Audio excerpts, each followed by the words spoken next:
What up? It's on the sick one to sobriety. My name is Robin. I'm an alcoholic and drug addict. We're gonna talk about getting jumped into the hood. Your boy Rob got jumped into the hood, to the fucking barrio. We say, nah, not even, dog. Or I don't know. Maybe you guys listen to the story. Maybe you guys will be the judge if I got jumped into the hood or not. But honestly, I don't think so. Right? So I'm kicking it with my boy Jose. Jose is from the hood, from the clica, homie. And I'm walking with him through my apartments. And we noticed two cholos coming this way. They're from the same hood, but different clique. We're going to call them 1 and 2. So we see 1 and 2 come up to us, and they're like, hey, what's up, Jose? What's up? They know each other, you know what I mean? And they dab each other up, you know? Me, mug, shoulder shrugs, all that bullshit. And then they hit me up. They're like, hey, what's up, fool? Whatever. I'm whoopty woo number 1 from you know where. And I was like, all right, cool. I shook their hand, both of them. And then they're like, "What's up? What you guys didn't get into it right now? What?" And then my boy Jose is the one doing all the talking. I'm just there listening. You know what I mean? Like, what the fuck? I'm just smoke the fuck out. And my boy Jose, he doesn't smoke. He just smokes weed, but he didn't tweak it, or I don't know if he drank or not. But I never seen him drink. So he's like, "Oh yeah, we're gonna go pick up some tamale from the other side of the apartments. We'll be back. Where you guys going?" And 1 and 2 were like, "Oh, we're gonna go over here to the plug's house. I'm pretty sure that's where you guys are coming from right now, right?" Because me and Jose, me and him were rappers. Now we try to make music and stuff like that, and so they were going to what we call the studio, and so they were going that way, right? Like, yeah, we'll meet up with each other later. Okay, cool. We go do our thing. Fast forward, right? Me and Jose, we come back to where the studio is at, and 1 and 2 are out there. And number 1, he's like this tall dude, right? Fucking sick ass fucking blast right here across his neck, like huge across his neck, like the name of the hood, right? And I was like, wow, that shit must hurt like a motherfucker, dog. I got like 1 or 2 tattoos right here, but they're small compared to what he had. That fool had the whole fucking thing. I was like, oh, this was a gang member for real, dog. So ain't fucking around about it, dude. He's putting that shit on blast, dog. I was like, god damn, right? So we rolled up to these fools, right? Number 1, blasted. We're kicking it at this little picnic bench. And first thing I noticed is that number 2 had a big old fucking Rambo butcher looking ass knife hanging from his fucking waist. And I was like, God, that motherfucker's ready to chop some people up. God damn. I would hate to be an enemy of this motherfucker. He's a big old fucking knife. Fuck that. So we start getting into it, talking, chopping it up. I don't know, for some reason the homie from the studio wasn't answering the door. And I noticed that number 1 is starting to slur his words. And I look at him right, and I could just tell he's off the bean guys, he's off them fucking gas pins and shit, and he was on a good one. And he was trying to get some shit to like level himself out, you know what I mean? And then he starts asking me, dog, he's like, hey, what's up? He's like, hey, you from the hood or what? And he's like, you from the Villa? And I was like, nah. I was like, I live here, but that's about it, dog. And he's like, well, what's up then? Fool, you trying to be from the hood or what? And I was like, I was like, what?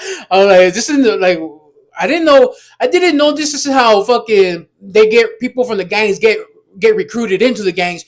Just a simple question like, hey, what's up? You want to be from the hood or what's up? And I was like, and my answer was, según yo en mi cabeza, güey, contesté con todo respeto and shit. And I was like, hey, you know what? No, thank you, man. I'm good.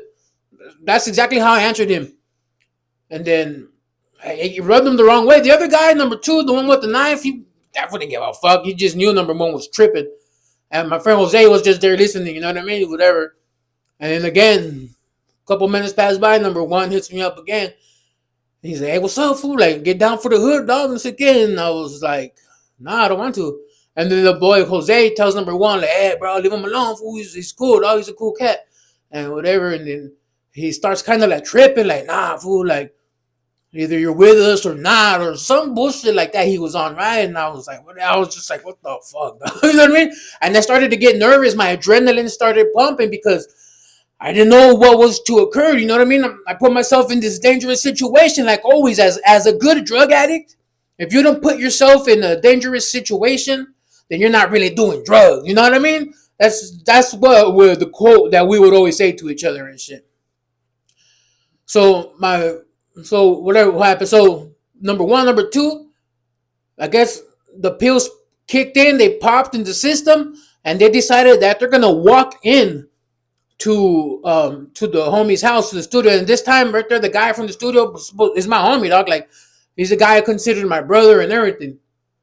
And so we're walking over, we cross the bridge, and then I knock, and nobody answers. And I'm kind of like trying to hold them back, like, because this number one was wanting to open the door. He wanted to go inside. He didn't give a fuck that it was a family's house. You know what I mean? He just knew the homie was back there, and that's it. But he didn't care that the homie's mom was there and his nephews and shit like that. Like, I knew better. You know what I mean?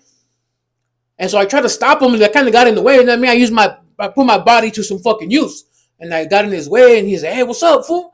And then I was just like, "Hey, dog, like, you know what I mean?" And then he's like, "Hey, so what's up, fool? You gonna get down for the hood or what?" And I was like, I was like, kept on tripping. Like, I was like, no, thank you. I'm good. I don't want to. And then I noticed the guy number two, the one with the big old knife, he was posted in the back. And this is why I say I got jumped into the hood, Seguno. No, obviously I know I didn't, right? But so he's like, "What's up, fool?" And the fucking number one, he squares up. And mind you, he's tall as fuck too. So I'm like looking up, and I'm like ready to fucking throw him. You know what I mean? And this was fucking. He swings at me, hits me right here in the chest. But it was like the softest punch I ever felt in my life. But what I was scared for is that number two was gonna pull out his knife. And then I thought about my homie Jose. I was like, this was technically from their gang, from the same. They're all three from the same gang. So technically, I might just get my ass whooped right now. And so I scoot back. You know, I fucking You know what I mean? I was fucking juking and jobbing, and I took some steps back. And again, he tried to punch me, but it was just like a little bitch ass punch, right? Like it barely like hit me and shit.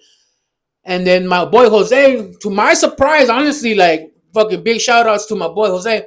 He got in the middle. He got in the middle of me and number one. And he's like, nah, boy, don't even trip like that, fool. He doesn't want to be a part of the hood. Yeah, it's cool, dog. He doesn't have to be in. I was like, that's cool. That's what's up. That's my homie right there, dog. Big perro right there, Jose, fucking backing me up. And then the guy, I was paying more attention to number two because he's the one with the big ass knife, and I was like, I don't know what this was fucking capable of. You know what I mean? So, cause I was tripping, dog. Right there, I was aware of everything that's going on.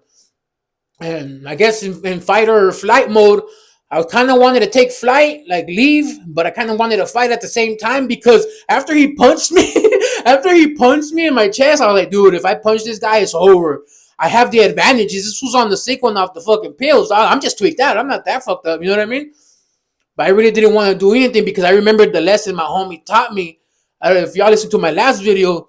My homie taught me that if you get in a fight with a gang member and you win, you have enemies for life. And I don't want that shit. So all that shit was running through my head at once. You know, when you're tweaked out, all kinds of shit is running through your head at once, dog. You know what I mean? And so didn't fight stop. My homie Jose stopped the fight. When that happened, I don't know what happened in the head of number one. That fool just walks into the boys' pad, into the studio, and I was like, fuck. He walks right in. Number two follows him, and then Jose looks at me. He's like, oh, well, fuck it. We walked in. For some reason, they had the door unlocked. This guy never has the house door unlocked, and today it was unlocked. We walk in. Then this time I make sure I lock the doors, and then we go. And my homie in his room, he has a little lock, a little slide lock that you put on the door. Knocks on the door, and then they're like, "Who is?" My friend's like, "Who is it?" And that fool tells them the nickname, and then like they open the door, he lets us in, and they're like, "Hey, what's up?" When the number one, number two were trying to get some shit, they were trying to smoke. They wanted to level themselves out. They didn't want to be peeled down anymore. And my homie was telling me like, "Nah, I don't got nothing. Nah, I don't got nothing." And like, I was like, "Oh shit!" And I was like, "Cause I knew he had something. I knew he had something, but he didn't want to hook these fools up." You know what I mean? And so we're in there, and then number one, según también se quería rapper. He didn't really wasn't a rapper that I know of. Like, I didn't know of him ever like making songs or whatever. But that day, he wanted, with all the fucking courage inside of him, he wanted to rap.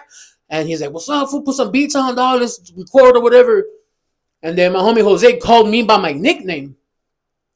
And that's when number one, he's like, "Oh shit, that's you?" And I was like, "Yeah." And I was like, "Yeah." And he's like, "Oh fuck, fool, that's what's up, dog. I know about you, dog. I know your music. I actually like it." And I was like, "Yeah." I was like, "Oh, cool." So it made me feel more at ease. You know what I mean? But I was still tensed. I was still like my mind was fucking going 100 miles per hour because like I don't know what's going on. You know what I mean? And we're kicking it según nosotros, ¿no? Escribiendo pitches lyrics y íbamos a grabar y no sé qué pedo. And that number one, the cholo, he sits like next to me, right? And then he starts talking to me regular, like if nothing ever happened. He's like, "Hey, fool, seriously, dog. Like, you don't want to be a part of a family, dog. You don't want to have people to have your back no matter what." And I was just like, I have a family already that have my back no matter what. And I was telling him like, serious. I wasn't trying to be a dick or anything because I didn't want to start nothing. I was like, I already have a family that has my back no matter what, dog. I was like, I don't want to be a part of the gang, dog. You know, like I appreciate the offer, but I'm gonna kindly decline your offer, dog. And he's like, all right, perro, I get it. And I was like, cool. And then it was all downhill from there, dog. And then he was cool after that. He fucking never bothered me for the rest of the night, but I still felt really uncomfortable after the situation. I was just like, dude, se les bota la canica a estos güeyes, and then they get me, and then like, you know what I mean? Like, I fucking took flight of the situation, dog. I fucking excused myself, and I never seen those cholos 1 and 2 ever again in my life, and I'm glad I never ran into them again. And that's me getting jumped into the hood, según yo.